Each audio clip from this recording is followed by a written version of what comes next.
Assalamualaikum warahmatullahi wabarakatuh. Perkenalkan, nama saya Muhammad Tariq Huda dengan NIM 210810201125. Di sini saya akan menjelaskan tentang kegagalan dan reorganisasi perusahaan.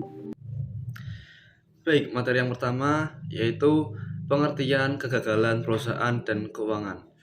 Kegagalan perusahaan adalah keadaan di mana suatu perusahaan tidak mampu lagi memenuhi kewajiban lancarnya. Kondisi ini biasanya diindikasikan dengan menganalisis laporan keuangan secara cermat dengan menganalisis rasio keuangan. Menurut Rudianto, kebangkrutan diartikan sebagai kegagalan perusahaan dalam menjalankan operasi untuk mencapai tujuannya. Yang selanjutnya yaitu faktor penyebab kegagalan. Daksono dan Ashari mendeskripsikan bahwa secara garis besar penyebab kegagalan dibagi menjadi dua, yaitu faktor internal dan faktor eksternal. Yang pertama, faktor internal.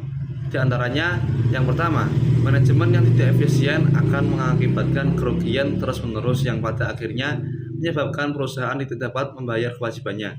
Yang kedua, ketidakseimbangan dalam modal yang dimiliki dengan jumlah piutang yang dimiliki. Hutang yang terlalu besar akan mengakibatkan biaya bunga yang besar juga, sehingga memperkecil laba, bahkan menyebabkan kerugian. Piutang ini jika terlalu besar akan merugikan karena aset yang menganggur terlalu banyak sehingga tidak dapat menghasilkan pendapatan.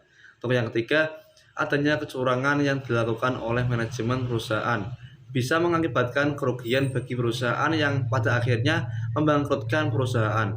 Untuk selanjutnya ada faktor eksternal, yang diantaranya yang pertama, perubahan keinginan pelanggan yang tidak diantisipasi oleh perusahaan yang mengakibatkan pelanggan meninggalkan perusahaan sehingga terjadi penurunan pendapatan.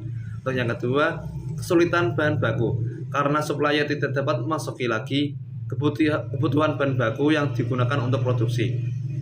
Yang ketiga, faktor debitur.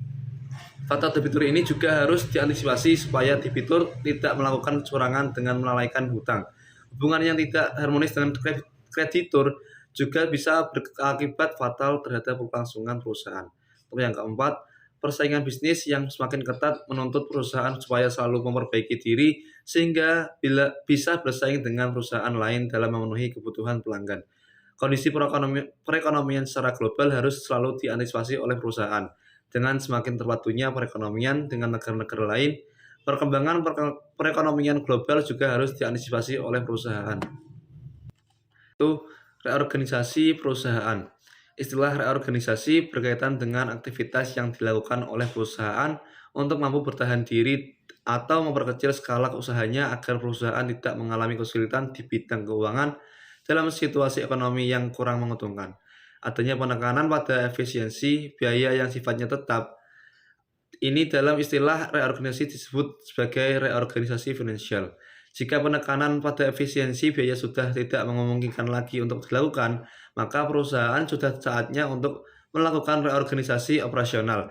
Reorganisasi operasional ini dilakukan dalam rangka untuk mengganti mesin-mesin maupun peralatan yang penggunaannya jauh lebih efisien, mengurangi tenaga kerja, dan melakukan pemangkasan biaya yang semestinya tidak perlu terjadi.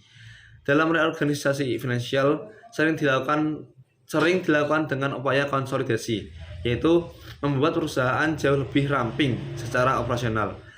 Reorganisasi ini dan konsolidasi dapat dilakukan dengan cara yang pertama, melakukan penghematan biaya. Artinya pengeluaran yang tidak penting ditunda atau dibatalkan. Yang kedua, menjual aset yang tidak diperlukan.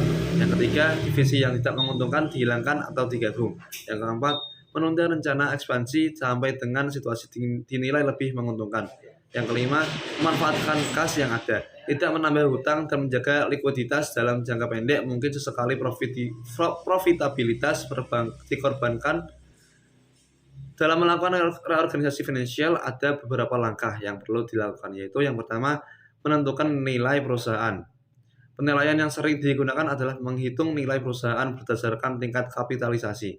Yang kedua, menentukan struktur modal yang baru. Struktur modal bertujuan mengurangi biaya tetap, supaya perusahaan tetap bisa beroperasi dengan lebih fleksibel. Untuk mengurangi beban tetap tersebut, total hutang biasanya akan dikurangi. Baik, untuk materi yang terakhir yaitu jenis reorganisasi. Jenis reorganisasi ini di sini ada 3. Yang pertama, reorganisasi portofolio atau aset. Organisasi portofolio ini adalah kegiatan penyusunan portofolio perusahaan agar kinerja perusahaan menjadi semakin baik. Yang termasuk ke dalam portofolio perusahaan adalah setiap aset, lini bisnis, divisi, unit usaha atau SPU maupun anak perusahaan. Untuk jenis yang kedua ada reorganisasi modal atau keuangan. Reorganisasi modal atau keuangan ini adalah penyusunan ulang komposisi modal perusahaan agar kinerja keuangan menjadi lebih baik, lebih sehat.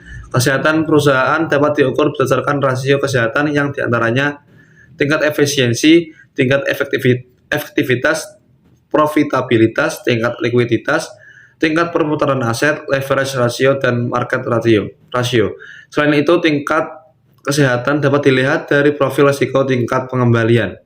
Untuk jenis yang terakhir, yang ketiga, ada reorganisasi manajemen atau organisasi. Reorganisasi manajemen dan organisasi ini merupakan penyusunan ulang komposisi manajemen, struktur organisasi, pembagian kerja, sistem operasional, dan hal-hal lain yang berkaitan dengan masalah manajerial dan organisasi. Pada dasarnya, setiap perusahaan dapat menerapkan salah satu jenis reorganisasi pada satu saat, namun bisa juga melakukan reorganisasi secara keseluruhan karena aktivitas reorganisasi dan yang saling berkaitan. Baik, sekian penjelasan dari saya. Kurang lebihnya mohon maaf. Wassalamualaikum warahmatullahi wabarakatuh.